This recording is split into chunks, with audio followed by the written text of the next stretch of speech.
నమస్తే.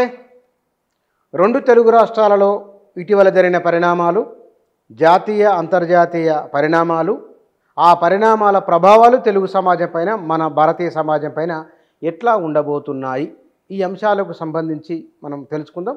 మన దగ్గర సీనియర్ సంపాదకులు, సామాజిక, రాజకీయ, ఆర్థిక అంశాల విశ్లేషకులు తెలకపల్లి రవి గారు ఉన్నారు. వారితో మాట్లాడదాం. సార్ నమస్కారం. నమస్తే, కూర్చోండి. సార్, తాజాగా జరుగుతున్న లేదా ఇప్పుడు ప్రపంచమంతా చూస్తున్న, ఆందోళన చెందుతున్న విషయం ఇజ్రాయెల్, ఇరాన్, అమెరికా కూడా మాట్లాడుతున్నది. ఈ ప్రభావం ఎట్లా ఉండవచ్చు ప్రపంచం పైన? ఖచ్చితంగా అడ్డుకోకపోతే ఇది ప్రపంచానికి చాలా నష్టదాయకమైన విషయం. ఇప్పటికే పెట్రోల్ ధరలు మండిపోతున్నాయి, ఆర్థిక వ్యవస్థలు, స్టాక్ మార్కెట్లు దెబ్బతింటున్నాయి.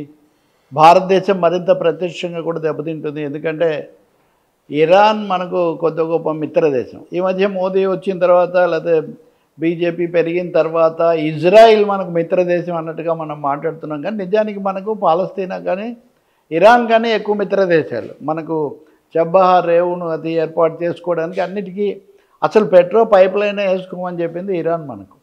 కాబట్టి మనకు మిత్ర దేశాలుగా ఉన్నవేమో దెబ్బతింటున్నాయి. కొత్తగా ఏదో మత రాజకీయాలతోనో లేదా దురభిమానాలతోనో నెత్తికెక్కించుకునే ఇజ్రాయిల్ దీని అంతటికీ ఆధ్వర్యం వహిస్తుంది.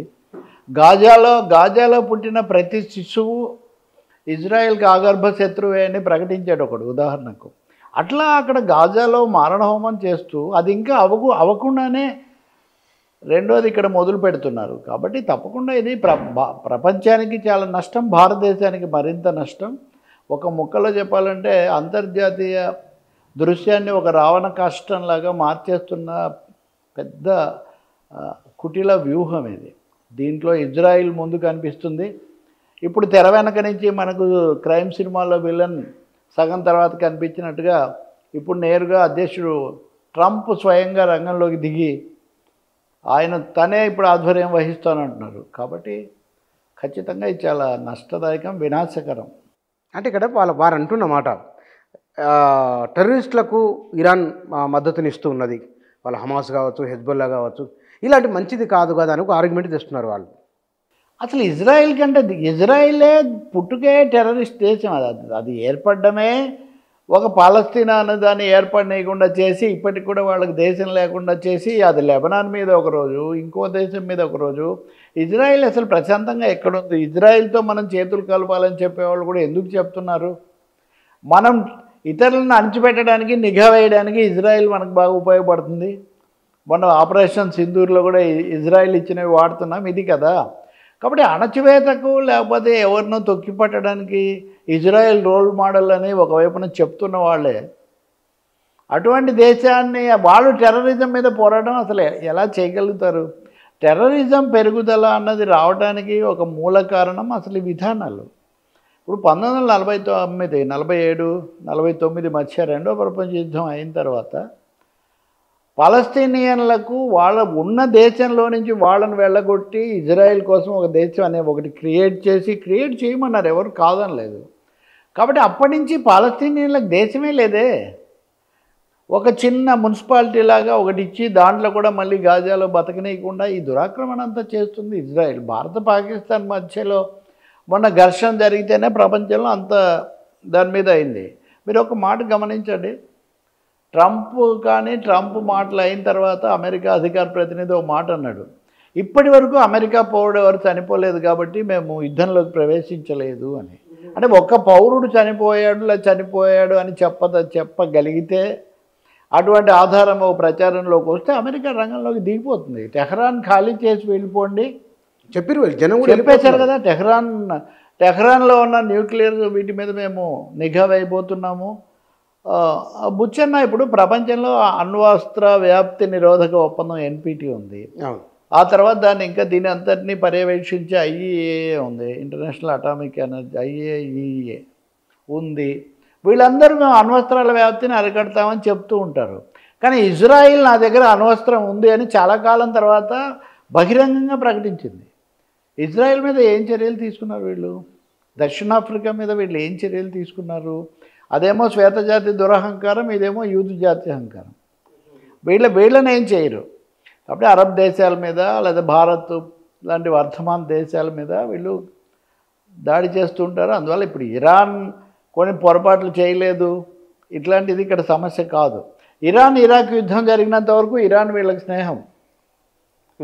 అసలు ఇరాన్లో అయతుల్లా ఖొమైనీ నాయకత్వంలో ఇస్లామిక్ విప్లవం అనేది రావడానికి దారితీసిన పరిస్థితులే అమెరికా షాక్ ఇచ్చినటువంటి ఆ షా, ఇరాన్ షా ఆ ఇచ్చినటువంటి వత్తాసు వల్ల ఆ పరిస్థితి వచ్చింది. అప్పటి నుంచి జిమ్మీ కార్టర్ అధ్యక్షుడు అప్పుడు 1978 అప్పుడు బందీలుగా పట్టుకున్నారు ఇరాన్లో. వాళ్ళను విడిపించుకోవడానికి అమెరికా చెయ్యని ప్రయత్నం, నానా తంటాలు పడి ఎలాగో విడిపించుకున్నారు. అప్పటి నుంచి ఇప్పటి వరకు ఏ దశలో కూడా ఇరాన్ అమెరికాకు పెద్దగా లోబడిపోయింది లేదు. కాకపోతే ఇప్పుడు ప్రపంచ దృశ్యం మారింది కాబట్టి చర్చలు జరుపుతాము అది ఇది అంటున్నారు. కానీ ఇరాన్ దగ్గర అణుబాంబులు ఉన్నాయా లేదా, పరీక్షలు చేసిందా లేదా ఒక ప్రశ్న. చేస్తే కూడా ఇజ్రాయెల్కి ఏం అధికారం ఉంది వెళ్ళి దాని మీద దురాక్రమణ చేయడానికి? చెప్పి మరి ట్రంప్ ఏమంటారు, ఏమన్నారు ఇదివరకు అంటే, మేము ఇరాన్తో మాట్లాడుతున్నాము, నేను దారికి తీసుకొస్తానులే, మీరు యుద్ధం అక్కర్లేదులే అని నేను చెప్పాను అంటాడు. అసలు ఇజ్రాయిల్ ఏమన్నా ప్రపంచానికి ఏమన్నా పోలీసు అది? కాబట్టి ఈ ప్రశ్నలన్నీ ఇక్కడ ఉత్పన్నం అవుతాయి. చాలామంది ఇరాన్ కోణని చూసి ఇదంతా వాళ్ళదే తప్పు అన్నట్టు మాట్లాడతారు, కానీ అదే సరైన విషయం కాదు. కానీ ట్రంప్ విషయంలో ఇండియా పాకిస్తాన్ మధ్య సయోధ్య వాళ్ళే కుదుర్చుకున్న ఒకసారి. కానీ ఇంకొకటి ఉంది, ఒక లెబనాన్ మీద దాడి లేదా గాజా మీద దాడిలాగా ఇరాన్ మీద దాడి ప్రభావం ఉండదు.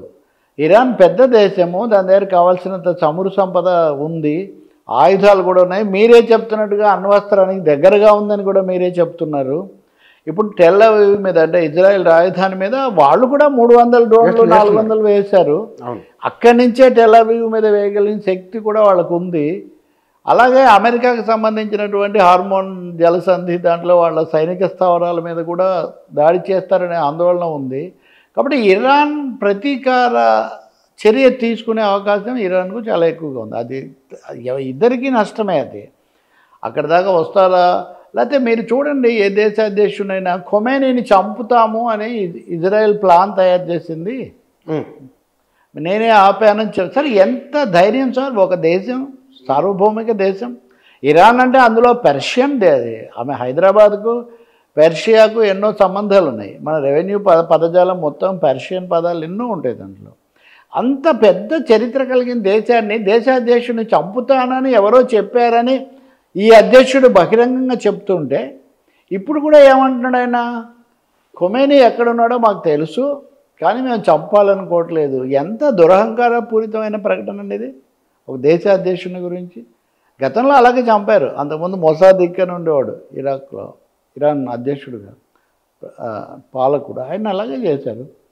లేదా ఇందిరాగాంధీ యూరిన్ కూడా పరీక్ష చేశారని సిఐఏ బయటపెట్టింది ఇందిరాగాంధీని. చాలా దేశాల్లో ముజిబుర్ రెహమాన్ అప్పుడు చంపేసినప్పుడు, వంగబంధు, చాలా వర్ధమాన దేశాల్లో అదే కదా శ్రీశ్రీ లుముంబాను తిన్నావు కుటుంబాలు కొన్నావు అని అప్పుడు కవిత రాశాడు. లుముంబా అంటే ప్యాట్రిస్ లుముంబా, ఆఫ్రికా యోధుడు. ఇట్లా వాళ్ళకి దుస్సాంప్రదాయాలు ఉన్నాయి. కానీ ఇరాన్ కూడా తెగింపు, కొంత మత ఛాందసం ఉన్న దేశం కాబట్టి వాళ్ళు ఎలా స్పందిస్తారు, దాని పర్యవసానాలు ఎలా ఉంటాయి. అందుకని నేను అంటున్నాను అది నష్టదాయకమని. భారతదేశం మధ్యవాద వైఖరి తీసుకుని తప్ప అది కూడా భారతదేశానికి కొంచెం తలవంపులే. ఎందుకంటే షాంఘై ఇనిషియేటివ్లో ఒక ప్రకటన వెలువడింది, ఇరాన్ మీద దాడి మీరు ఆపండి అని ఇజ్రాయెల్ను కోరుతూ. ప్రకటన వెలువడిన తర్వాత భారతదేశం మాతో సంబంధం లేదు, మా తక్కువ, మేము రెండు దేశాలను ఒకటిగా ఎలా చూస్తామండి? ముందుగా ప్రకటించిన వాళ్ళు, ఇప్పటివరకు బాంబులు వేసిన వాళ్ళు వీళ్ళు.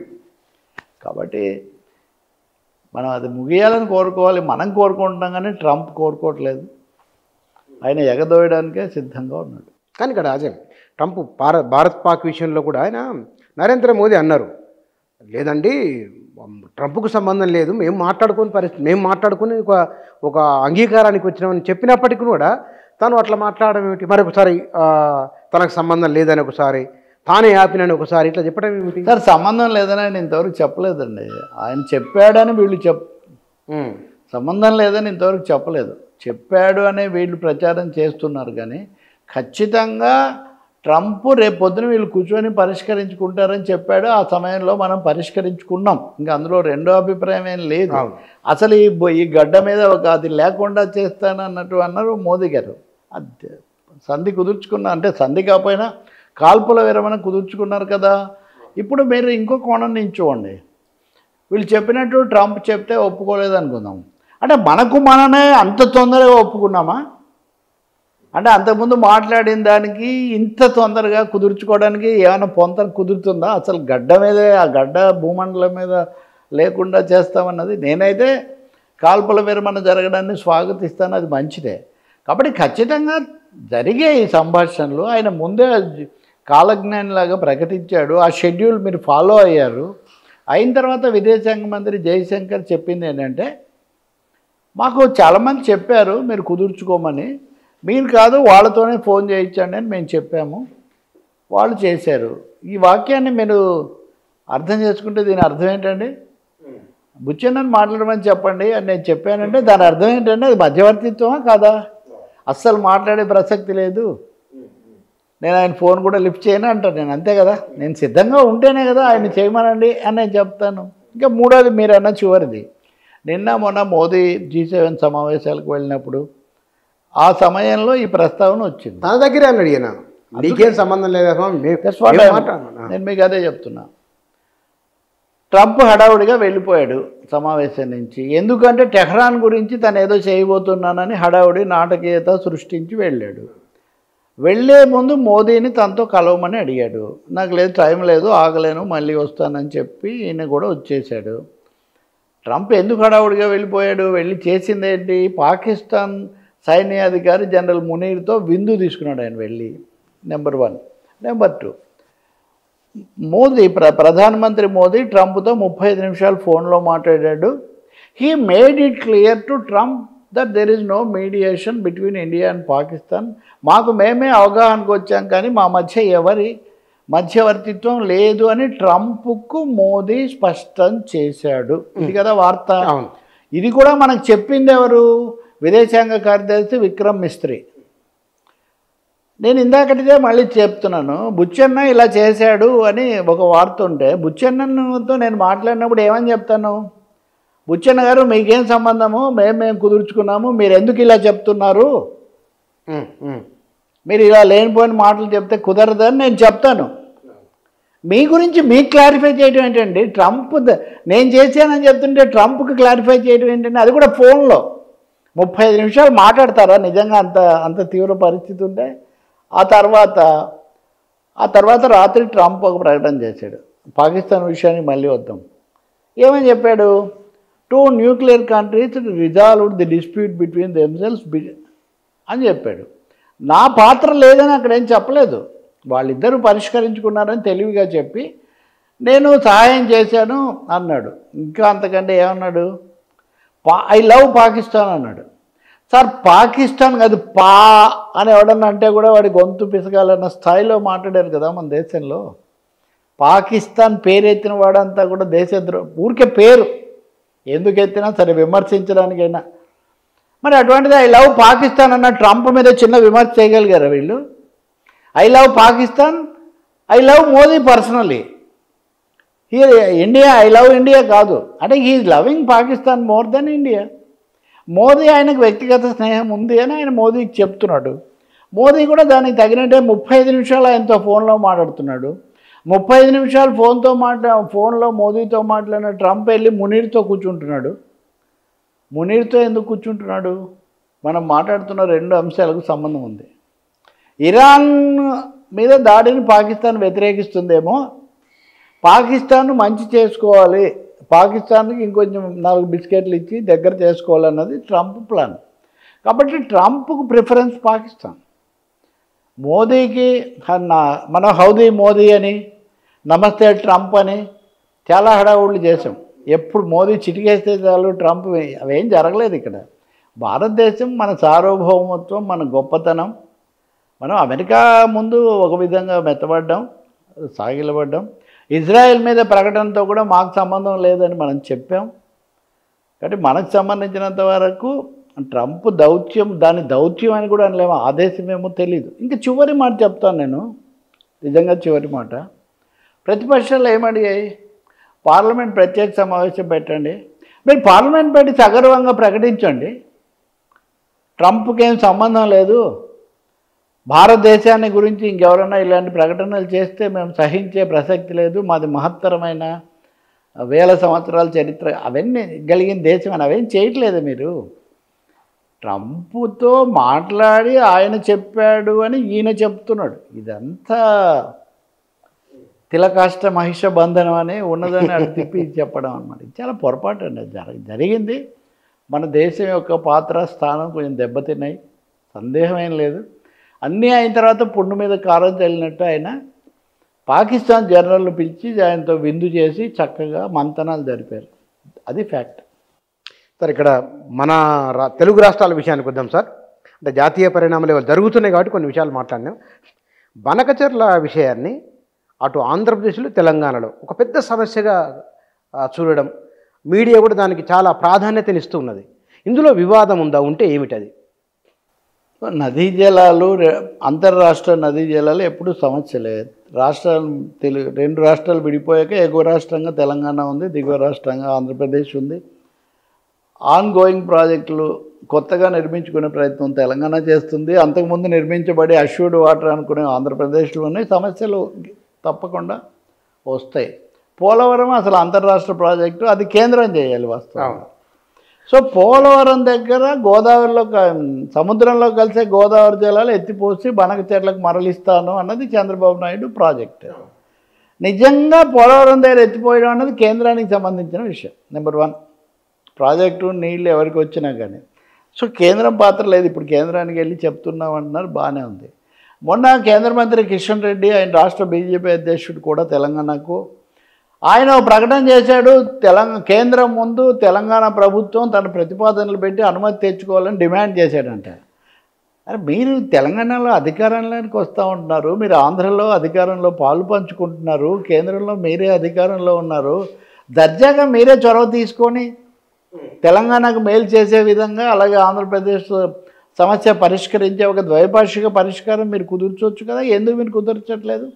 నిన్న ముఖ్యమంత్రి రేవంత్ రెడ్డి అఖిలపక్ష అనకూడదు దాన్ని, అన్ని పార్టీల ఎంపీలు అయిన వాళ్ళని పిలవరు కదా సహజంగా, పిలిచి సమావేశం పెట్టారు.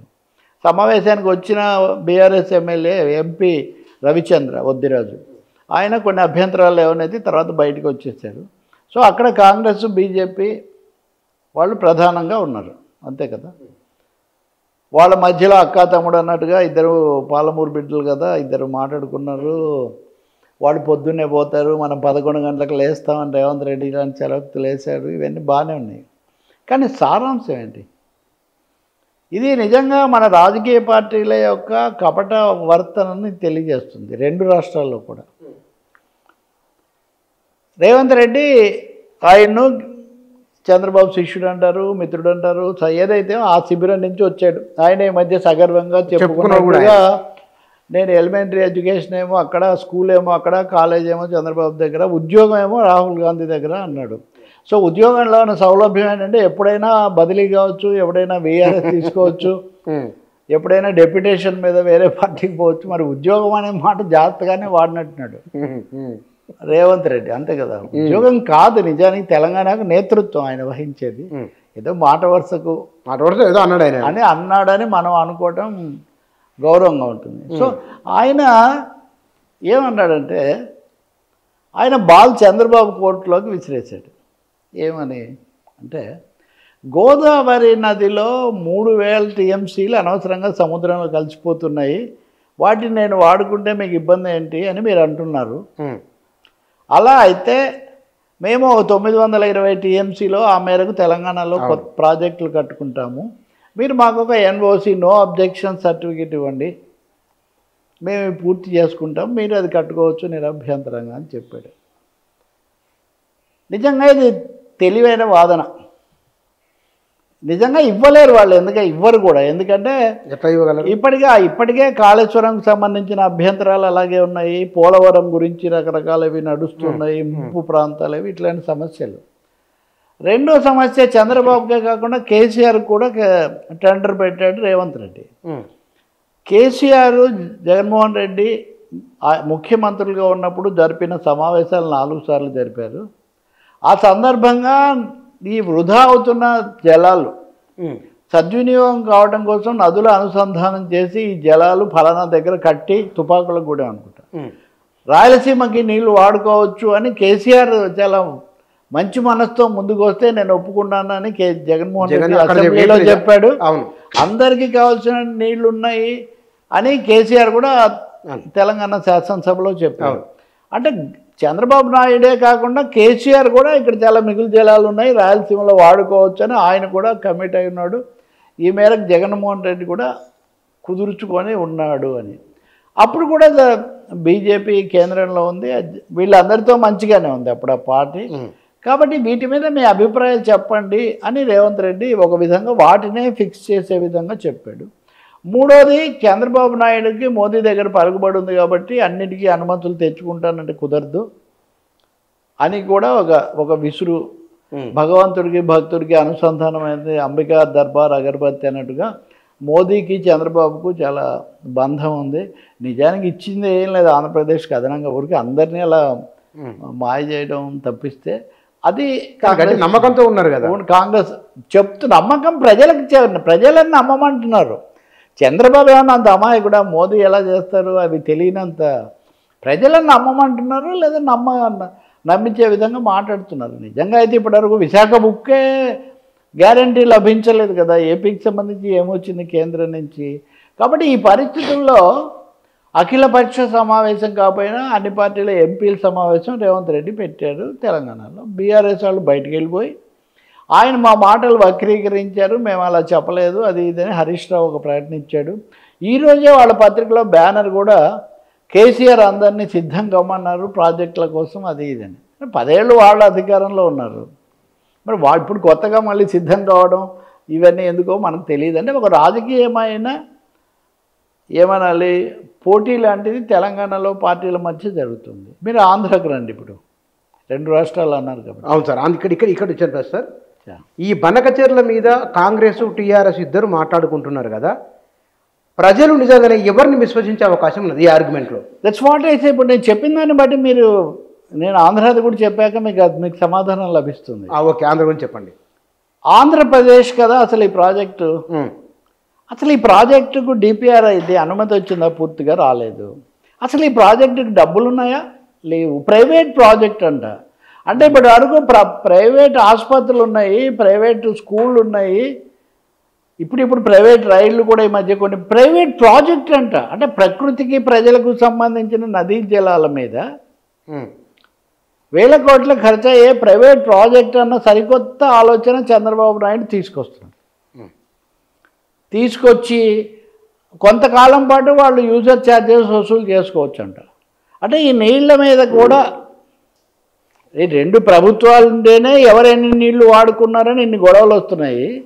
రేపొద్దున దీన్ని ప్రైవేట్ ప్రాపర్టీ చేశాక ఆ నీళ్లు కానీ వాటి మీద పడే భారం కానీ ఎంత ఉంటుందో మీరు ఊహించండి. ఇంతవరకు దేశంలోనే కాదు బహుశా ప్రపంచంలో కూడా ప్రైవేట్ ప్రాజెక్ట్ లేదు. అంటే నేను ఇది ఎందుకు మీకు స్ట్రెస్ చేసి చెప్తున్నానంటే ఈ ఆలోచన ఒక కాల్పనిక ఆలోచనగా ఉంది ఇప్పటికీ. భవిష్యత్తులో కేంద్రం ఒప్పుకుంటే కావచ్చు, కానీ అది ఏదో రాబోయే రాజ్యానికి కాబోయే మహారాజా అన్నట్టుగా చెప్తుంటే దీనికి కూడా కేంద్రం అనుమతులు అడిగింది. అసలు అంత ఖర్చు పెట్టడం ఏంటి అని వాళ్ళు కొన్ని ప్రశ్నలు వేశారు. మేము సమగ్రంగా సమాధానాలు పంపుతామని వీళ్ళు చెప్పారు, ఇదంతా అంటున్నారు. అఖిలపక్షం కాకపోయినా అన్ని పార్టీలతో చర్చలు రేవంత్ రెడ్డి జరుపుతున్నారు, కానీ ఏ రాష్ట్రం కోసం ఈ ప్రాజెక్టు ఉద్దేశించబడిందో ఆ రాష్ట్రం జరపట్లేదు. ఆంధ్రప్రదేశ్లో లేదు. నిన్న ఇరిగేషన్ మంత్రి నిమ్మల రామనాయుడు ఆయన పవర్ పాయింట్ ప్రజెంటేషన్ ఇచ్చి దీనివల్ల తెలంగాణకి ఏమి నష్టం లేదు అని ఆయన ఒక పవర్ పాయింట్ ప్రజెంటేషన్ ఇచ్చారు. వాళ్ళ రాజకీయాల కోసం వాళ్ళు మాట్లాడుతున్నారు, కానీ తెలంగాణకు నష్టం కాదు ఆంధ్రకే నష్టం అని అక్కడ రైతు సంఘాలు, అక్కడ గత నీటిపారుదల నిపుణులు, ఆఖరికి చంద్రబాబుకు చాలా సన్నిహితుడిగా పేరు పొందిన మాజీ ఐపీఎస్ అధికారి ఏబి వెంకటేశ్వరరావుతో సహా ఒక రౌండ్ టేబుల్ జరిపారు. కృష్ణా జలాలు లోయర్ రైపీరియన్ స్టేట్ దిగువన ఉన్న రాష్ట్రంగా నదీ జలాల మీద మనకు సహజమైన హక్కు ఉన్నప్పుడు ఆ నీటిని వాడుకోకుండా ఎక్కువ ఖర్చు పెట్టి ఇంకెక్కడి నుంచో ఎత్తిపోతలు తెచ్చుకొని గోదావరికి షిఫ్ట్ కావటం, రాజ్యాంగ రీత్యా లోయర్ రైపీరియన్ స్టేట్కు ఉన్న నీళ్ల మీద హక్కును మనం వదులుకోవడం ఆంధ్ర రాష్ట్రానికే నష్టం. కృష్ణా జలాలను వాడుకోకుండా గోదావరి జలాలని మీరు ఎందుకు అంటున్నారు అసలు? కాబట్టి చివరి 3 స్టేజెస్ ఉంటుంది ఇది. ఇందులో చివరి స్టేజీ మరలింపు. సో ఆ చివరి స్టేజీని మీరు ఆలోచించండి, చర్చించండి అని చంద్రబాబు నాయుడిని సమర్థించే, తెలుగుదేశాన్ని బలపరిచే వర్గాలతో సహా వాళ్ళు మాట్లాడుతున్నారు. బీజేపీ అక్కడ ఇక్కడ నిశ్శబ్దం. నిజానికి ఇవన్నీ ఇద్దరిని కూర్చోబెట్టి మాట్లాడాల్సింది, నిధులు ఇవ్వాల్సింది. పోనీ ఇంత ఖర్చు అవుతుంది కాబట్టి మీరు ఇవ్వండి అని కేంద్రాన్ని అడుగుతున్నారా? చంద్రబాబు అడగట్లేదు. ప్రైవేట్ ప్రాజెక్ట్ కడతాను, రైతుల దగ్గర నుంచి వసూలు చేస్తాను అంటున్నారు. ఇంత చేస్తే ఇప్పటికి 1 year అయిపోయి, ఏడాది అయిపోయింది. కేంద్రం దగ్గర ఇంతవరకు అంటే ఆలు లేదు, చూలు లేదు అన్నట్టుగా ఏమీ లేని దానికి ఇక్కడ ఒక పెద్ద రాజకీయమైన జరుగుతుంటే ఇప్పుడు తెలంగాణలో కూడా హఠాత్తుగా మిగతా చాలా విషయాలు పక్కకు పోయి దేని మీద లేనంతగా దీని మీద ఉద్యోగం నిర్మిస్తామని బీఆర్ఎస్ వాళ్ళు అంటుంటే దాన్ని కౌంటర్ చేయడానికి రేవంత్ రెడ్డి మాట్లాడుతుంటే, కిషన్ రెడ్డి ఆయన పార్టీ అధ్యక్షుడిగా కేంద్ర మంత్రిగా ఏదైనా చేయగలిగిన స్థానంలో ఉండి ఆయన మీరు వచ్చి అడగండి అని చెప్తున్నాడు. కాబట్టి నేను చెప్పేది ఏంటంటే ఇదంతా ఒక రాజకీయ ప్రహసనం తప్పితే నిజంగా ఇప్పుడు అది ముందుకు పోతున్నది లేదు, ఇంకోటి లేదు. ఎవరు కాకపోతే ఒక మాట, నిన్న కొంచెం మనకు యుద్ధం చేయాలి, ఒకరి మీద యుద్ధం చేసుకోవాల్సిన అవసరం లేదు. 2 రాష్ట్రాలు కూడా అంత పరిస్థితి లేదు. 11 ఏళ్ళు అయ్యాక ఇంకెందుకు కూర్చొని మాట్లాడుకోవచ్చు. కేంద్రం కూడా మధ్యవర్తిగా ఉండి దాని బాధ్యత రాజ్యాంగ రీత్యా. కాబట్టి అలా చేస్తే ఇది అయిపోతుంది. ముందు పోలవరం పూర్తి కావాలి, చాలా సమస్యలు ఉన్నాయి. శ్రీశైలం నిర్మాణంలో కూడా చాలా లోపాలు ఉన్నాయని అక్కడ దాని మీద కూడా రిపేర్లు జరుగుతున్నాయి. తెలంగాణలో మేడిగడ్డ కుంగుబాటు ఆ సమస్య ఇంకా పరిష్కారం కాలేదు, కట్టుకున్నది, తర్వాత సంగతి వేరే విషయం. సో ఆ ప్రాసెస్లో అంటే రేవంత్ రెడ్డి ఎక్కడో మా కాళేశ్వరం అన్నాడంటే అది మా ఘన విజయం అని బీఆర్ఎస్ వాళ్ళు పంచుకోవడం. ఇక్కడ చాలా కొత్త సంగతి ఏంటంటే రాజకీయ పార్టీలో వచ్చిన తమాషా, గతంలో మిగతా విషయాలు ఎలా ఉన్నా నదీ జలాలు, ప్రాజెక్టులు, రోడ్లు ఇట్లాంటి వాటిలో ఏకాభిప్రాయంతో ఉండేవాళ్ళండి. ఇప్పుడు అవి కూడా రోజువారీ రాజకీయమైన దాంట్లో భాగమైపోయినాయి. దీర్ఘకాలిక దృష్టి, అధ్యయనం, ఒక అభిప్రాయానికి రావటం, మనకు తెలియకపోతే అది పూర్తిగా మాయమైంది. ఎందుకైందంటే నేను మీకు గత ఇంటర్వ్యూలో కూడా చెప్పాను, ప్రపంచవ్యాప్తంగా పెట్టుబడిదారీ విధానంలో ఇన్ఫ్రా రంగంలో ఉన్నటువంటి భారీ తిమింగళాలు వాళ్ళు రాజకీయాలను నడిపిస్తున్నారు. 1000 కోట్లు ఉంది వాళ్ళ దగ్గరే. సామాన్య ప్రజల కొనుగోలు శక్తి తగ్గిపోయింది, మిగిలిన మార్కెట్లు కొంత తగ్గుతున్నాయి, పై సెక్షన్స్ మటుకే ఉన్నాయి. కాబట్టి ఇప్పుడు అన్నీ ప్రైవేట్లోకి పోతే కానీ కుదరదు. బహుశా ఇంకా చాలా ప్రైవేట్ ప్రాజెక్టులు మనం వినొచ్చు. సో ఇన్ఫ్రా రంగం ఒత్తిడి కోసం ఇప్పుడు ఒక ఆయన 4th సిటీ అంటాడు, ఇంకొక ఆయన శాటిలైట్ సిటీ అంటాడు. ఇప్పుడు అమరావతిలో తీసుకున్న భూమి సంగతి తేలకుండానే ఇంకో 45,000 ఎకరాలు తీసుకుంటానంటాడు. ఇంకా తీసుకుంటున్నారా? తీసుకుంటున్నారు కదా ఇంటర్నేషనల్ ఎయిర్పోర్ట్ కోసం. అది ఉన్న ఎయిర్పోర్ట్ను డెవలప్ చేసుకోవచ్చు కదా. గన్నవరం అది 2వ ప్రపంచ యుద్ధం నాటి నుంచి ఉంది. ఉన్న ప్రొఫెసర్ రామచంద్ర చెప్తున్నాడు అక్కడ ఏమని, ఇప్పుడు శంషాబాద్ విమానాశ్రయం గొప్పది ప్రతిసారి చెప్పుకుంటాము, కానీ బేగంపేట విమానాశ్రయాన్ని వదులుకోమని ఎవరు చెప్పారు? బేగంపేట విమానాశ్రయం ప్రభుత్వం చేతుల్లో ఉంటే శంషాబాద్ను జిఎంఆర్ఆర్ తీసుకోడు. సో మీకు లింక్ అర్థమైంది కదా. సో కాళేశ్వరం ఎవరు మంత్రివర్గ అనుమతి తీసుకున్నారా లేదా, తీసుకోలేదు అని నిన్న కూడా రేవంత్ రెడ్డి చెప్పారు, ముఖ్యమంత్రి. అంతకుముందు ఈటెల రాజేందర్, హరీష్ రావు, కేసీఆర్ చెప్పిన దానికి భిన్నంగా తుమ్మల నాగేశ్వరరావు లేఖ రాశారు. అంటే ఏమండి అసలు 1,00,000 కోట్లు ఖర్చు అయ్యే ఒక ప్రాజెక్టు గురించి మంత్రివర్గ తీర్మానం లేకుండా అంటే, సో ఇప్పుడున్న స్టేట్ ఆఫ్ థింగ్స్ అదనమాట. కాబట్టి బనకచెర్ల మీద జరిగే రాజకీయ రభస 2 రాష్ట్రాల మధ్య తర్జన భర్జన కూడా, ఒకటి రాజకీయ కోణం, రెండవది ఇన్ఫ్రా సెక్షన్స్, ఇన్ఫ్రా వాళ్ళ ఇన్ఫ్లుయెన్స్ల వల్ల జరుగుతుంటుంది తప్ప ఇది తక్షణ సమస్య కాదు. దీనికి వీళ్ళిద్దరూ చెప్తున్న దాంట్లో సహేతుకత్వం కూడా లేదు, ఇంకా చాలా నడవాల్సి ఉంటుంది. రాజకీయ కోణం నుంచి రాజకీయ పాక్షికత్వం ప్రాజెక్టుల వంటి విషయంలో పనికిరాదు. నిపుణులు అలాగే ప్రజల హితం కోరేవాళ్ళు దాన్ని దృష్టిలో పెట్టుకొని చూడాల్సి ఉంటుంది. అంటే మన వరప్రదాయని అనుకున్న కాళేశ్వరం గురించి మొన్న నాకు ఎక్కడో ఈటెల రాజేందర్ కూడా కలిసారు, మాట వస్తే అదే అన్నారు, మొన్న అంత గొప్ప ప్రాజెక్ట్ అని చెప్పి ఇప్పుడు వచ్చి కాదంటే ఎట్లుంటుంది సార్ అసలు. నేను అట్లా 2 రకాలుగా మాట్లాడను, అందుకే నేను అలా చెప్పలేదని ఆయన అక్కడ ఉన్న మిత్రులందరికీ కూడా చెప్తున్నాడు. He may be right, but BJP argument ఏంటి? ఆయన సొంత అభిప్రాయం అన్నారు వాళ్ళు. కానీ సార్ ఇక్కడ ఈ ఏడాదిన్నర సుమారు 2 ఏళ్ళుగా వస్తున్నది కదా, రేవంత్ రెడ్డి పరిపాలనలో తన మార్పు చూయించుండు అని అనిపిస్తున్నదా? ప్రజలకు తన ముద్ర ఒకటి ఉంది అనే ఒక అభిప్రాయం కలిగించగలిగిందా? పరిపాలనలో ఎలా ఉన్నా రాజకీయాల్లో అయితే తన ముద్ర చూపిస్తున్నాడు. అంటే ఏదో తేలిగ్గా అయిపోతుంది, పెద్ద లెక్క పెట్టే మీరు మనం చాలాసార్లు మనం పెద్ద పరిశోధనలు చేయకుండా ఫ్యాక్ట్సే మనకు చెప్తుంటాయి.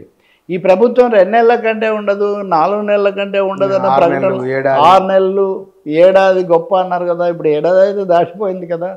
ఈ లోపల ఆయన హైడ్రాలు పెట్టాడు, అవార్డులు 10 ఏళ్లకు ఇవ్వని అవార్డులు ఇచ్చాడు, సో కొన్ని పనులు చేశాడు కదా. సో కాంగ్రెస్ ప్రభుత్వానికి ఠికానానే లేదు, ఇదేదో నిలబడేది కాదు, ఉఫ్ అంటే ఎగిరిపోతుంది అనుకున్న ఆలోచనలు అయితే సరికాదు. వాళ్ళకున్న రాజకీయం ఏదో వాళ్ళకు ఉంది, పునాది ఉంది. రెండవది, కాంగ్రెస్కి ఏదన్నా ఇబ్బంది వచ్చి ఉంటే ఎక్కడి నుంచి వచ్చి ఉండాలి? బీఆర్ఎస్ బాగా పుంజుకొని అదేదో ఉరకలు వేస్తూ ఉత్సాహంతో వస్తే అప్పుడు ఉండేది. కానీ బీఆర్ఎస్లో పార్టీ అంతా పక్కన పెట్టి ప్రథమ కుటుంబంలోనే ప్రకంపనలు వస్తుంటే దాని మీద ప్రజలకు విశ్వాసం కలుగుతుందా? రాజకీయంగా పెద్ద పెద్ద మాటలు ఏమైనా భాషలో మనం మాట్లాడవచ్చు, విన్యాసాలు ఇవన్నీ కూడా మనం చేయొచ్చు. కాబట్టి బీఆర్ఎస్ పార్టీ ఓ 3 విషయాల్లో, ఒకటి రాజకీయ స్పష్టత. కవితకే డౌట్ ఉంది మా పార్టీ బీజేపీతో కలుస్తుందేమో అని బహిరంగ డియర్ డాడీ అని ఆమె లేఖ రాసేసారు. ఇప్పటివరకు సమాధానం వచ్చిందా?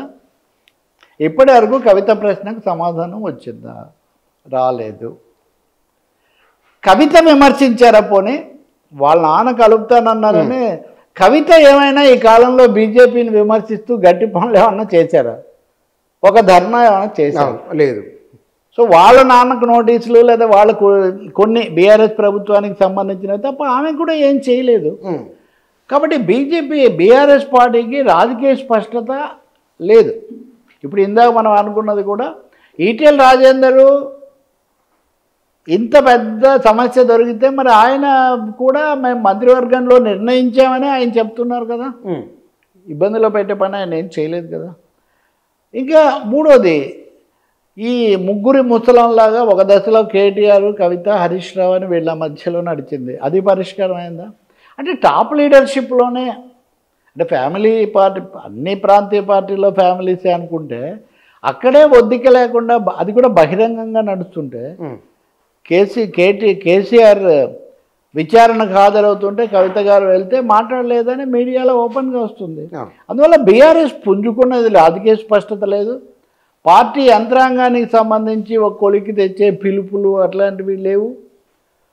మూడోది, నాయకత్వ స్పష్టత కూడా లేదు. సో బీఆర్ఎస్ అటువంటి స్థితిలో ఉన్నప్పుడు రేవంత్ రెడ్డికి కానీ కాంగ్రెస్ పార్టీకి కానీ పెద్ద సమస్య ఏముంటుంది? ఈయన ఏదో మంత్రులను తీసుకున్నాడు, కొంత విస్తరణ, సమస్యలు చాలా ఉన్నాయి, చేయాల్సినవి చాలా ఉన్నాయి. ఆయన మాటలు కూడా కొన్నిసార్లు సమస్యలు తెచ్చిపెట్టిన మాట కూడా నిజమే. కానీ అదే తన స్ట్రెంగ్త్ అనుకుంటున్నాడు ఆయన.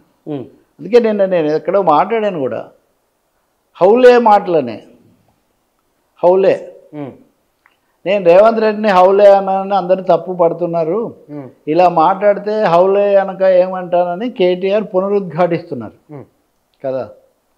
నిజంగా ముఖ్యమంత్రి ఆయన అలా అన్నాడు. ముఖ్యమంత్రి ఏమంటున్నారు అంటే, మనం పోతుంటే రోడ్డు మీద కొన్ని మొరుగుతుంటాయి, ప్రతిదానికి రాయి తీసుకొని కొడతామా, ప్రతిదానికి సమాధానం ఇస్తామని ఆయన అంటున్నాడు. ఇంకా ఘనత వహించిన బీజేపీ కిషన్ రెడ్డి గారు ఏమంటున్నారు, ప్రతి అడ్డమైన అడిగిన జవాబు చెప్పాలనా, ప్రతి అడ్డమైన అడిగిన జవాబు చెప్పాలనా అంటున్నాడు. అంటే తెలంగాణ రాజకీయాల్లో మూడు పోటీ పడుతున్న పార్టీలు, వాటి నాయకులు, వాళ్ళ భాషలు, ఆవేశాలు ఏ స్థితికి చేరాయి? గతసారే మనం అనుకున్నాము ఇదేదో బూతుల పోటీలాగా తయారవుతుందని, అదే ధోరణి ఇక్కడ కొనసాగుతుంది. సరే, నేను అన్నాను కిషన్ రెడ్డి గారు అడ్డమైన వాళ్ళకి చెప్పకండి, రాజా సింగ్ అయితే మీ పార్టీ ఎమ్మెల్యేనే కదా, ఏంటి ఆయన డైరెక్ట్ నేను మరి వారంత గొప్ప నాయకుని కాదని. అడ్డమైన వాళ్ళకి చెప్పకండి, రాజాసింగ్కి చెప్పండి. రాజాసింగ్ చాలా ప్రశ్నలు వేస్తున్నాడు, చాలా ఓపెన్గా మాట్లాడుతున్నాడు, సందేహిస్తున్నాడు. మా వాళ్ళు చేతులు కలిపారు, కుమ్మక్కాయరు అంటున్నాడు. ఆయనేమో నేను ఈ స్కూల్లో చదివాను అంటున్నాడు, మీ వాడేమో చేతులు కలిపారు అంటున్నాడు. వాళ్ళేమో మీరిద్దరు కలిశారంటే కాదు, మీరిద్దరు కలిశారంటున్నారు. కాబట్టి తెలంగాణ రాజకీయాల్లో వచ్చిన ఒక ప్రధానమైన సమస్య ఈ రెండు, మేము ప్రధాన ప్రతిపక్షం అని చెప్పుకున్న రెండు పార్టీలు కూడా కావాలని ప్రజలను తికమకపరిచే ఒక రాజకీయ అస్పష్టతను పెంచుతున్నాయి. వాటి మధ్య ఐక్యత కూడా లేదు, అంటే వాటి లోపల అంతర్గత ఐక్యత లేదు. ఈటెల రాజేందర్, కిషన్ రెడ్డి, రఘునందన్, బండి సంజయ్, ఇదిగో రాజాసింగ్, ఇలా తీసుకుంటే ఈ జాబితాలో ఐక్యత లేదు. అక్కడ వాళ్ళ కల్వకుంట్ల పరివారంలో అక్కడ ఐక్యత లేదు. ఈ అనైక్యత అంతా ఎందుకు వచ్చిందంటే అయోమయం నుంచి వచ్చింది. ఇప్పుడు తెలంగాణ రాజకీయాలు అయోమయంలో ఉన్నాయి. కానీ ఇక్కడ సార్ కవిత ప్రస్తావన వచ్చింది కాబట్టి, కవిత చాలామంది అంటున్నారు మరో షర్మిల అవుతుందని. పోలిక వస్తుంది కదా, పోలిక ఇది సమంజసమేనా సార్? పోలిక అంటే ఇద్దరు ముఖ్యమంత్రుల కుమార్తెలు, అంటే మాజీ ముఖ్యమంత్రులు అనుకోండి, ఇప్పుడు ఇద్దరు అమ్మాయిలు, ఇద్దరు రాజకీయంగా చొరవగలిగిన వాళ్ళు, అంతవరకు పోలిక ఉంది. కానీ తెలంగాణ ఆంధ్రప్రదేశ్ పరిస్థితులు కానీ, కేసీఆర్ ఆయన కుమార్తెగా కవిత యొక్క పరిస్థితి, జగన్ చెల్లెలుగా ఇప్పుడు రాజశేఖర రెడ్డి గారు లేరు కాబట్టి, షర్మిల వాళ్ళ తగద, వాళ్ళ వివాదాలు, వీటి మధ్య అసలు ఏమీ పోలిక లేదు. ఆల్ కంపారిజన్స్ ఆర్ లేమ్ అంటారు టాల్స్టాయ్. పోలికలన్నీ పాక్షికమైనవే, పోలిక అంతగా లేదు. కానీ పోటీ పడ్డం అన్నది ఒకటి ఉంది, సిబ్లింగ్ వార్ ఒకటి ఉంటుంది. ఎంతసేపు అన్నైనా మేము చేసిందంతా ఎక్కడికి పోయింది అనేది ఒకటి, ఇది సైకాలజీలో కూడా ఉంటుంది. Why first borns rule the world and second borns want challenges it అని. ఎందుకు ఛాలెంజ్ చేస్తారని. సో ఇక్కడ కవితకు రాజకీయ స్పష్టత ఉందా? అసలు కేసీఆర్ బీజేపీ పట్ల మెతక వైఖరి తీసుకుందే కవిత కోసం అని ప్రపంచం అంతా భావించింది కదా. ఆమె ఈడీ కేసులో, లిక్కర్ కేసులో అదంతా ఉన్నప్పుడు. కాబట్టి ఆమె ఈ ఆరోపణ తీసుకొని రావడం చాలామందికి ఆశ్చర్యం కలిగించింది. మూడవది, నేను అన్నట్టుగా నేను దీని మీద విస్తారంగా 4-5 వ్యాసాలు కూడా రాశాను. ఆమెమి గట్టిగా వ్యతిరేకించి ఆమె కొంత ప్రత్యామ్నాయంగా ఆమె చేస్తున్నది కూడా ఏమీ లేదు. కాకపోతే సామాజిక న్యాయం అనే నినాదం తీసుకొని మీలాంటి మిత్రులందరూ చాలామందిని కలిసి ఒక అంటే మీరని కాదు, బుద్ధిజీవులు ఒక సామాజిక వేదిక తేవడానికి ఆమె కొన్ని రాజకీయ పక్షాలను, నాయకులను కలిసి ఒక ప్రయత్నం చేశారు. అంతవరకు నమ్ముతారా ప్రజలు? ఏది ఆమె నమ్ముతారా?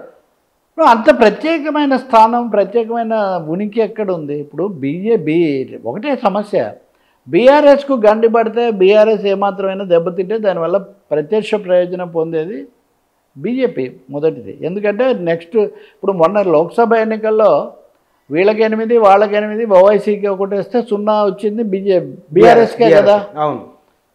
కాబట్టి ఇక్కడ కొంతమంది అంటారు నిజానికి కవిత ఇలా మాట్లాడడానికి రేవంత్ రెడ్డి ప్రేరణ అది ఇది అన్నారు, కొంతమంది అన్నారు. సరే నాకు తెలీదు. కాంగ్రెస్ వాళ్ళు అయితే ఆయన అయితే మేము ఎవరిని చేర్చుకోమని ఆయన ప్రకటించాడు, అవకాశం లేదని. కానీ కాంగ్రెస్ కంటే కూడా బీజేపీకి ఎక్కువ ప్రయోజనం, ప్రతిపక్ష స్థానం, ఆ వ్యాక్యూమ్ ఏదైనా ఉంటే వాళ్ళు పొందగలుగుతారు కాబట్టి. రెండవది, ఆమె మీద కేసులు పెట్టి వెంటబడుతుంది కూడా బీజేపీ కదా. కాబట్టి ఒత్తిడికి గురి చేసే అవకాశం కూడా బీజేపీకి ఎక్కువగా ఉంది, కాంగ్రెస్ పార్టీ కంటే కూడా. ఆమె కావాల్సింది స్థానమే, ఆమె మద్దతు కోసం వెళ్ళవలసిన పరిస్థితుల్లో లేదు కదా. షర్మిలకు ఆమెకు ఉన్న ఒక తేడా కూడా అదే. షర్మిల వాళ్ళ అన్నయ్య అధికారంలో ఉన్నారు, ఈమె దూరంగా ఉన్నారు. ఆయన ఇచ్చింది తీసుకున్నారా, ఇచ్చింది అప్పు కింద ఇచ్చారా, ఇలాంటి చర్చలన్నీ ఇక్కడ అది లేదు కదా. నేనైతే కనుక కొన్ని మీడియా వర్గాల దగ్గర కేసీఆర్ ఎవరికి ఎంత వాటా వస్తుందో కూడా మీకు ఇన్ని కోట్లు వస్తాయి, ఇన్ని వస్తాయని కూడా ఆయన చెప్పారు. దాని మీద కూడా చర్చ నడుస్తుందని కూడా చెప్తూ ఉన్నారు. కాబట్టి అల్టిమేట్గా కవిత పెద్దగా ఎవరిని కన్విన్స్ చేసి తన వైపు తిప్పుకోగలిగిన పరిస్థితి ఇక్కడ ఇంకా లేదు. ఆమె ఆ రాజకీయమైన స్పష్టత ఆమెకు లేదు.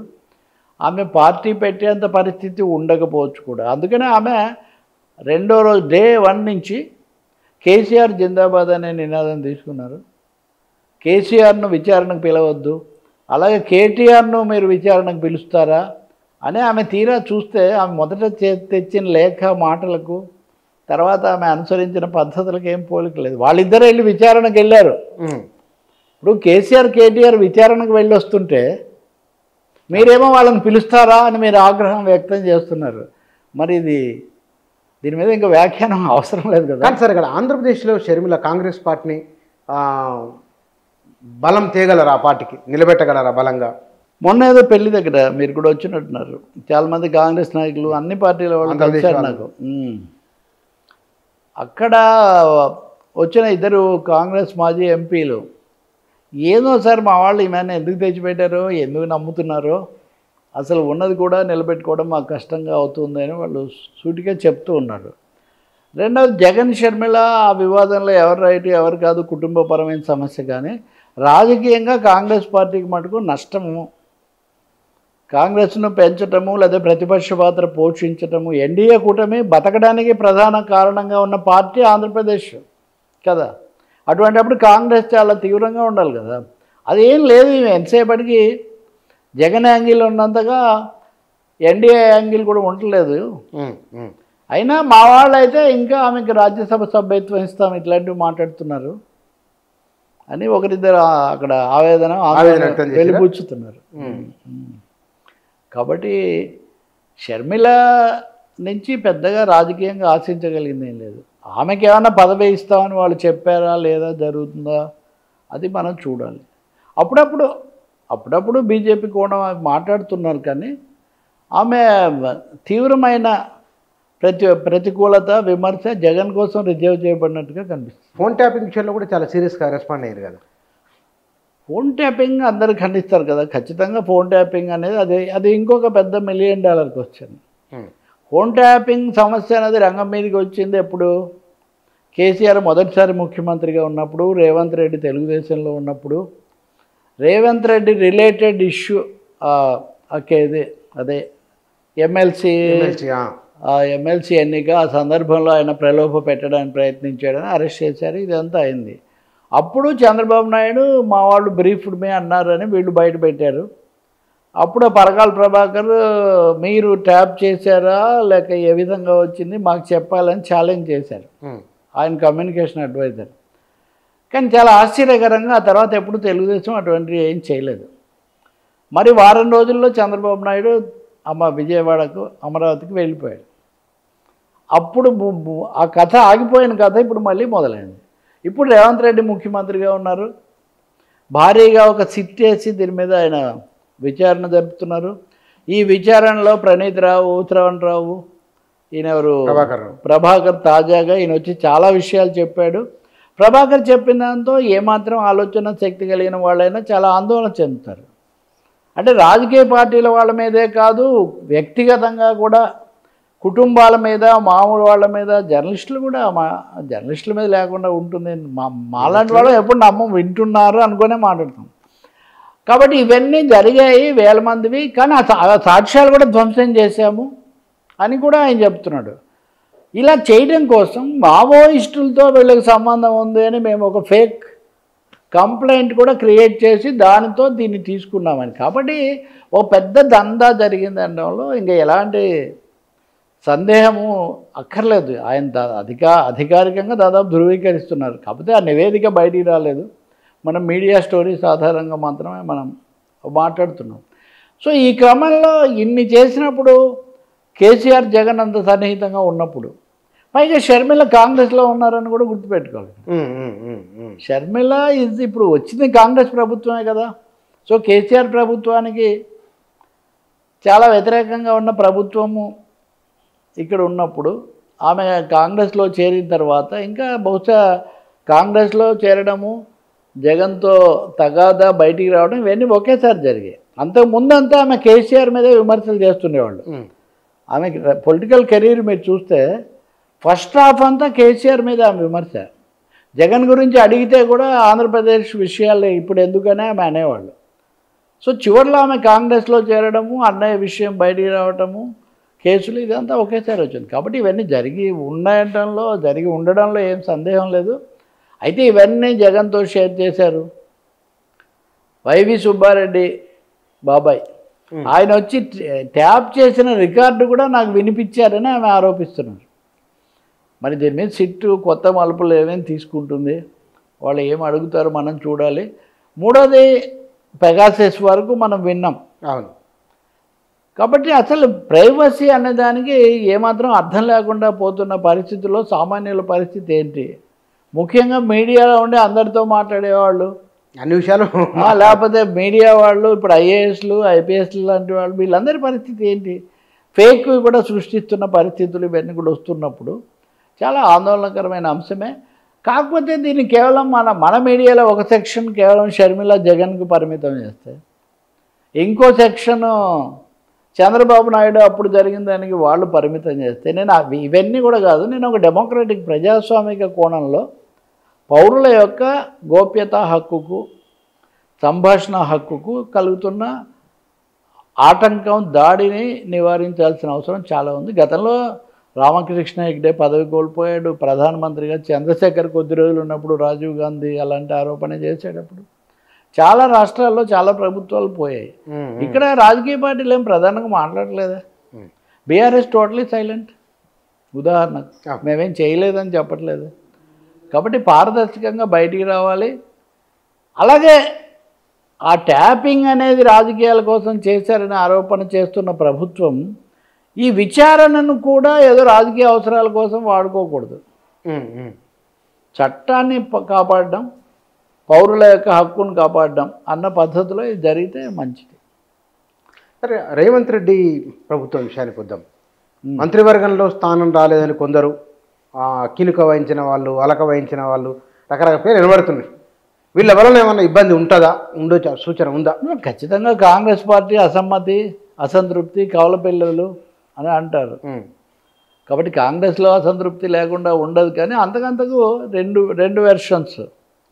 ఇప్పుడు ఇందాక మనం చెప్పుకుంటున్న బీఆర్ఎస్ వాళ్ళ మీడియా చూస్తే అసలు రేవంత్ మొహం చూడలేదు, రేవంత్ని పలకరించలేదు, రేవంత్కి మంచినీళ్ళు కూడా ఇవ్వలేదు, ఇటువంటి స్టోరీస్ వాళ్ళు చెప్తుంటారు. కానీ జరుగుతున్నది చూస్తుంటేనేమో ఆయన తన మార్గంలో తను వెళ్ళగలుగుతున్నాడు. అందులో సందేహం లేదు. తీవ్రమైన భాష ఇవన్నీ, పిసిసి అధ్యక్షుడు కూడా ఆయనకి పెద్ద వ్యతిరేకం కాదు, అన్నీ నడుస్తున్నాయి. కాబట్టి రేవంత్ ఏదో ఇందాకటి అలాగే 3 నెలలే 6 నెలలే అన్న దాంతో రేవంత్ను మరీ తక్కువ, ఎవరినైనా రేవంత్ రెడ్డినైనా మిమ్మల్నైనా నన్నైనా ఆయన్ని ఎందుకు తక్కువ అంచనా వేయడం? ఎవరికున్న రాజకీయ స్థానం వాళ్ళకు ఉంటుంది. ఆయన కూడా డక్కముకిలు తీసి నిలబడ్డాడు. తప్పులు కేసులు ఉంటే అవి జరుగుతాయి. కాబట్టి రేవంత్ రెడ్డి నిలదొక్కున్నాడు. రెండోది, కాంగ్రెస్ పార్టీ ఏమైనా బలంగా ఉందా? ఇందిరాగాంధీ చీటీ రాసి పంపిస్తే దాన్ని తెరవకుండా వచ్చి సమావేశంలో తెరచేటంత అంత పరిస్థితి కాంగ్రెస్లో ఉందా ఇప్పుడు? అక్కడ డీకే శివకుమారు, ఇక్కడ రేవంత్ రెడ్డి ప్రధానమైనటువంటి వనరులు సమకూర్చేవాళ్ళు అని అందరూ వీళ్ళే చెప్తారు. మళ్ళీ ఆ బంగారు బాతుల్ని ఎవరన్నా కానీ వదులుకుంటారా? ఈ సమస్యలన్నీ ఉన్నాయి. సో ఎప్పుడైనా ఒకటైతే ఉంది, కాంగ్రెస్ అధిష్టానం సోనియా గాంధీ, ఇప్పుడు రాహుల్ గాంధీతో సహా, ప్రియాంక గాంధీతో సహా వాళ్ళు ప్రాంతీయ నాయకులు, స్థానిక నాయకులు మరీ నిలదొక్కుకోవడాన్ని వాళ్ళు పెద్దగా జీర్ణించుకోలేరు. అన్నీ తమ ద్వారానే జరగాలని వాళ్ళు కోరుకుంటారు. అటువంటి చిక్కులు ఉంటాయి. రేవంత్ రెడ్డికి ఉండవని కాదు. రాజశేఖర్ రెడ్డి ప్రజాప్రస్థానం పెద్ద సంచలనం అయితే, నేను ప్రజాప్రస్థానం ముగించాను మేడం, మిమ్మల్ని వచ్చి కలుసుకుంటాను, టైం ఎప్పుడు ఇస్తారంటే, నువ్వు ముగిస్తే మాకేంటి, ఇప్పుడు అంత అర్జెంటుగా నీకు ఎందుకు టైం ఇవ్వాలని చెప్పారంట వాళ్ళు. ఇది రాజశేఖర రెడ్డి శిబిరం చెప్పే మాట. చాలామంది చెప్తారు ఇట్లాంటివి. చంద్రబాబు నాయుడు కూడా ఒకసారి ఇటువంటిది చెప్పారు. కాబట్టి తప్పకుండా రేవంత్ రెడ్డికి అసమ్మతి బెడద ఉండదని కాదు, కానీ బట్ బాగా బలంగా సవాల్ చేసినటువంటి వాళ్ళు ఎవరు? కోమటిరెడ్డి సోదరులు, అంతే కదా. తర్వాత ఈయన ఇప్పుడు సవాల్లో లేడు కదా ఉపముఖ్య. ఆయన బట్టి పేరు ఎత్తకుండా ఆయన అసలు మాట్లాడలేదు కదా. భట్టి అన్న తప్పకుండా చెప్తున్నాడు ఆయన. నిజంగా రేవంత్ రెడ్డి ఉప ముఖ్యమంత్రికి ఇంత ప్రాధాన్యత ఇస్తుంటే అది చంద్రబాబు నాయుడు ప్రాణానికి వస్తుంది, పవన్ కళ్యాణ్ ప్రాణానికి వస్తుంది. ఇది పక్క రాష్ట్రంలో ఉప ముఖ్యమంత్రి లేకుండా లేదు. ఏపీలో అదో పెద్ద సమస్య. ఏ సమస్య? మొదట ప్రభుత్వం రాగానే ప్రతి కార్యాలయంలో చంద్రబాబు బొమ్మ, పవన్ కళ్యాణ్ బొమ్మ పెట్టాలి అన్నారు, పెట్టారు. కానీ ఏడాది అయిన తర్వాత ఇప్పుడు ఇచ్చిన అడ్వర్టైజ్మెంట్స్ అన్నింటిలో పవన్ కళ్యాణ్ బొమ్మ, లోకేష్ బొమ్మ కలిసి ఉన్నాయి, చంద్రబాబు బొమ్మ వేరుగా ఉంది. సో ఇప్పుడు పవన్ కళ్యాణ్ ఉప ముఖ్యమంత్రిగా కాకుండా ఒక విధంగా చంద్రబాబునే ఫోకస్. లేకపోతే ఏడాది అడ్వర్టైజ్మెంట్ అనేది కీలకమైంది. దాంట్లో చంద్రబాబు బొమ్మ ఒకటి సపరేట్గా కింద పెద్దదిగా ఉంది. పైన ఒక దాంట్లో ఆంధ్రప్రదేశ్ లోగో, ఒక దాంట్లో నరేంద్ర మోదీ, ఒక దాంట్లో లోకేష్, ఒక దాంట్లో పవన్ కళ్యాణ్, ఇలా ఉంది బొమ్మ. కాబట్టి పవన్ కళ్యాణ్కు అప్పుడు ఉన్నటువంటి ప్రాధాన్యత ఖచ్చితంగా తగ్గింది. దానికి తగినట్టే చంద్రబాబు నాయుడు ఏడాది ఇంటర్వ్యూలన్నింటిలో కూడా యువ నాయకత్వం వస్తుంది, అందరూ లోకేష్ ఇది అని అడుగుతున్నారనే, పైగా ఉత్సాహవంతులైన మన మీడియా మిత్రులు కూడా పదే పదే ఆ పాయింట్ అడిగినప్పుడు సహజమే కదా, అది సహజమే కదా, మీకు తెలియదు ఏముంది, మీరు కూడా అలాంటి ఉత్సాహం. కాబట్టి తప్పకుండా నాయకత్వం, యువ నాయకత్వం రావాలి, దానికి కసరత్తు జరుగుతుంది, మేము ఏర్పాట్లు చేస్తున్నామని ఆయన చెప్తూ ఉన్నారు. లోకేష్ ఇప్పుడు మీరు నిన్ను చూస్తే నిన్న ఆయన ఢిల్లీలో అమిత్ షాతో సహా అందరితో లోకేష్ సంప్రదింపులు జరుపుతున్నారు. చంద్రబాబు యోగా దినోత్సవం మటుకే జరుపుతున్నాడు ఇక్కడ. కాబట్టి ఇక్కడ ఉప ముఖ్యమంత్రికి ఇంత ప్రాధాన్యత వస్తుంటే అక్కడ నేటి ఉప ముఖ్యమంత్రి రేపు మా ముఖ్యమంత్రి అన్న స్థాయిలో చెప్పిన జన సైనికులు నిరుత్సాహానికి గురవుతున్నారు. కానీ తప్పదనుకోండి, అదేమి పార్టీ అయింది కాదు కాబట్టి. సో మళ్ళీ మనం తెలంగాణకు వస్తే ఈ పరిస్థితుల్లో కొన్ని తీవ్రమైన ఆశాభంగాలు ఉన్నాయి. రేవంత్ రెడ్డి ప్రభుత్వం కూడా వాగ్దానాలు నిలబెట్టుకోవడంలో కానీ ఇంకా చేయాల్సింది చాలా ఉంది, సందేహం ఏం లేదు. ముఖ్యంగా కేసులు, అరెస్టులు, లగచర్ల ఇంతకుముందు ఉండింది. ఇప్పుడు మొన్న అది పాలమూరు జిల్లాలో ఇథనాల్ పరిశ్రమ వాళ్ళ మీద కేసులు పెట్టడాలు, ఇట్లాంటి సమస్యలు చాలా చోట్ల వస్తున్నాయి. ఎలా పరిష్కరిస్తారు చూడాలి. చూద్దాం. Thank you sir.